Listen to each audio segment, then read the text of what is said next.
Gas cylinder फट पड़ा, बीवी हलाक, शोहर जख्मी। तेलंगाना के पेद्दापल्ली डिस्ट्रिक्ट में हादसा। खाना पकाने वाला गैस सिलेंडर के धमाके में शदीद जख्मी होने वाली 27 साल वेनी वंगीता हफ्ते के रोज दौरान इलाज फौत हो गई।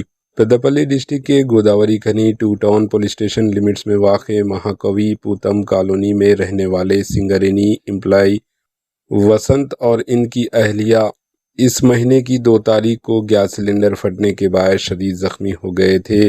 वंगीता 80% जबकि वसंत 60% जल गए थे। दोनों के बेहतर इलाज के लिए हैदराबाद के एक प्राइवेट अस्पताल मुंतकिल किया गया था, जहां जेर इलाज वंगीता की मौत हो गई। वसंत का इलाज जारी है और डॉक्टरों के मुताबिक इनकी हालत फ़िलहाल ठीक है। Bureau report, AHN news. AHN news के यूट्यूब चैनल को सब्सक्राइब करें और बेल आइकन को दबाना ना भूलें ताकि आपको हर नई आने वाली वीडियो का नोटिफिकेशन बर वक्त मिल सके।